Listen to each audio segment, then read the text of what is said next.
Now, it looks like a lot of rappers are finally starting to wake up. A lot of rappers are currently realizing that they're worth way more than what they signed to their label for. A lot of rappers are now realizing that they in fact don't need a label. And you already know what I think about this. I'm a very much pro-independent kind of guy. So this right here definitely puts a smile on my non-existent face. Now, NBA Youngboy is the person who inspired this video. The other day, he put up something on his Instagram that made me think about this exact topic that I'm going to talk about in this video, and this is what he said. I said they can have all the next 4 albums free. All I want is my masters, and still got told no. Dirty game. Now the they in this case is obviously his label, and what he's talking about right here is having ownership of his own masters, aka owning the rights to his music. Back in 2017 when Youngboy signed to Atlantic Records, it was reported that he signed a $2 million deal for 5 albums. Youngboy was of course hot at the time, that's why Atlantic Records ended up signing him, but looking back at it now, I think we all can say with confidence that NBA Youngboy did not know his worth back then. He signed a contract with his label worth $2 million. Now let's not play, okay? That's some good money, 100%. But in relation to the amount of money Youngboy is most likely making today, and you know how much his brand is actually worth, absolutely not. Since I'm a YouTuber myself, let me put it to you like this. With the amount of views Youngboy gets on his YouTube channel, I can with conviction say that he's getting multiple millions of dollars just from his ad revenue alone. And no, I'm not talking about in a year, I'm talking about in the matter of a couple months. If you know anything about the way he does things, Youngboy goes through these phases where he drops a bunch of music videos in the span of a couple weeks, and pretty much all those videos hit like 10 million views each very effortlessly. And I'm only talking about the music videos here. Don't forget that the audio versions also rack up a whole lot of views as well. He didn't get crowned as the king of YouTube for no reason. The kind of numbers he gets on his platform is out of this world. Now I say that to say Youngboy greatly underestimated his potential. Even though he was doing fine in 2017, that was only a year into him being recognized in the industry. And compare where he was back then to how big he actually is right now, and there we have two completely separate universes. In the post that I showed you earlier in the video, he told his label that he'll give them 5 albums for free, and all he wants is the rights to his masters. Now, why wouldn't his label give him the rights to his own music? Number one, they obviously have the right to decline it because he signed a contract giving away his rights in the first place, which is something that's most likely costed him millions on top of millions on top of millions. I know that because now 3 years after being signed to Atlantic Records, he's trying to negotiate his way into owning his masters. And number two, they're making so much money from Youngboy. His brand is beyond lucrative. Why exactly would they agree to any of it? Now recently Russ did an interview where he gave his 2 cents about this NBA Youngboy situation, and this is how that conversation went. NBA Youngboy recently posted that he tried to give his label 4 free albums in exchange for his masters. I saw that. See, that's the game. At the end of the day, when you don't own your stuff, people can say no, it's a business. They don't have to give you back.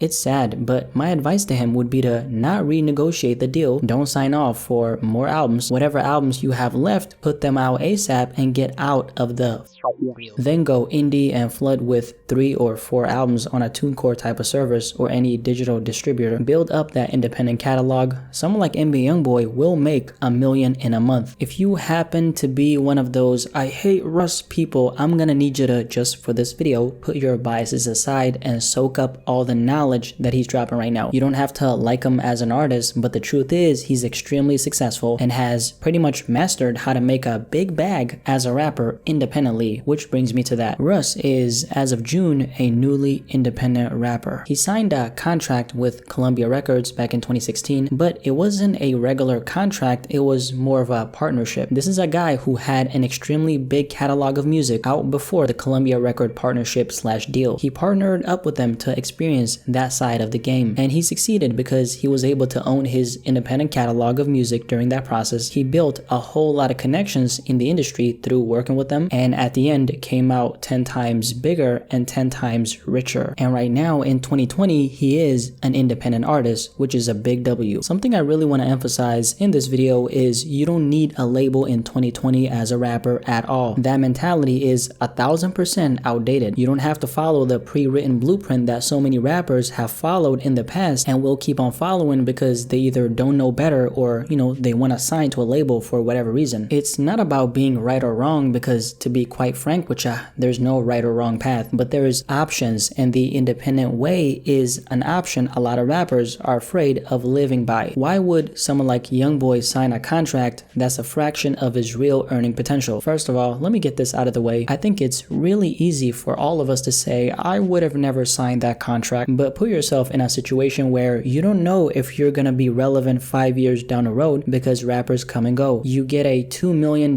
deal offer when you're in a place like that. Yes, I truly believe that most people will take that deal. There's nothing inherently wrong with doing it, but it's not a must. That's really the point I'm trying to make here. Now, the other side of this conversation is a lot of rappers blow up once they sign. I think a lot of rappers who are coming up nowadays don't really have that, pace yourself attitude. Obviously, I'm talking about patience here, and I think patience is something there's a lack of in the industry right now. Since the rappers who, blow up most of the time are already signed, you don't want to take the risk of passing up on a contract and end up losing that window of opportunity. This is a problem because I think it creates a scarcity mindset in a lot of rappers. This scarcity mindset comes from them believing that not signing will lead to them not finding success, at least in a major way. But you know what I think? I really don't think there's one window of opportunity unless we're talking, I don't know, dinner with Jay-Z or something. In this social media age, you can create these opportunities for yourself. You don't have to have someone give you one, especially a label, and obviously I'm talking about rappers here, right? But then again, everything I'm talking about can be applied to anyone who's trying to build something with the help of social media. But I digress. Continuing, I'm gonna be honest and say this. If you as a rapper want to make it to the mainstream, most of the time you have to sign. If you don't believe me, let me ask you this. When was the last time you saw an independent rapper getting that Roddy Ricch or DaBaby kind of success? It just doesn't happen. Now obviously that's an example on the extreme side, but you get my point. How come the industry is set up this way though? This is the case because major labels have their foot inside every music industry related door. Once you sign, your chances of blowing up increases by a significant amount. They got all the resources you need to help you get to that next level. A major label to a rapper is pretty much the middleman to the mainstream. Now that next level that I'm talking about is simply not possible as a one-man army, aka an independent rapper. But on the other hand, you also get to keep in mind that they'll help you only if you are a producer. And I'm not talking about no Metro Boomin stuff. I'm talking about someone who gets results, someone who at least at first appears to be a worthwhile investment and not just a black hole, aka a money pit, because they put in a bunch of money into you with the expectation that they're gonna get it back. Don't forget this, but being signed to a major label comes at a price. Ain't no free meals out here. The money they put into these artists will get recouped one way or the other. As an example, Smokepurpp is a rapper who, as a lot of you know, sold merely 5,000 copies on his Florida Jit album he dropped in June. Now, how exactly does this look from the perspective of his label? What exactly are they thinking when these kinds of numbers come in? What they're thinking is, we can't invest as much resources as we thought into Smokepurpp because the return simply won't be worth it. In an interview with Complex from January of this year, he actually revealed that he wasted about $2 million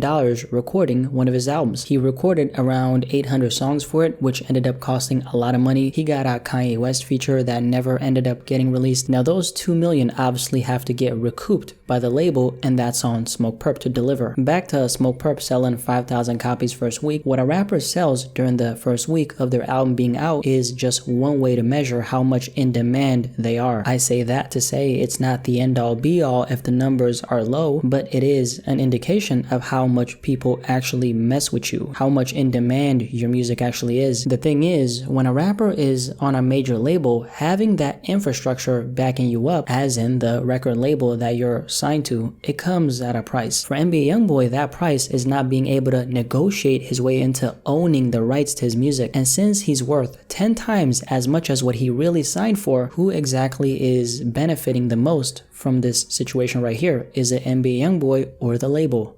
Guys just want to deal. Like, even you look at the guys now, that's probably big right now with social media. I just seen they had NBA Youngboy. He's the biggest YouTuber, for his influencer. Music. Wow, influencers for his music. But think about the deals that this generation is doing. Yeah. So he did a deal. I looked at it. If I would have been on his team, he did a deal for $2 million for 5 records. So think about that. You got the money up front, but imagine what they get. Yeah. So we have to teach that to the next generation. Look at the big. Now that was rapper and mogul Master P giving some perspective on NBA Youngboy's record deal. What Master P was pretty much saying is don't get screwed by signing a contract that doesn't really benefit you in the long run. I think there's a lot of truth to what he's saying because there isn't really a big emphasis on long-term success in the rap game right now. Let me show you some statistics really quickly. Last year, it was reported that 658 artists were signed by major labels in 2017. Now, since those numbers were from 3 years ago, I can almost guarantee that that number has most definitely gone up. Major labels are essentially chewing and spitting out artists one by one because you got to think about it like this. Not every single rapper who signs finds success on a big level. The ones who do end up getting that DaBaby and Roddy Ricch level of success are few. Even if they do, it's about maintaining that level of success, which in this era is close to impossible. What I've noticed is a rapper's wave comes and goes just like the sea. Even someone like Drake hasn't been relevant every single month for the last 2 years, and that's a man who over the span of a decade, if we zoom out and take a look at the big picture, has been relevant for the last 10 years. But even Drake has to adapt and get smarter by making a record that's gonna get hot on TikTok.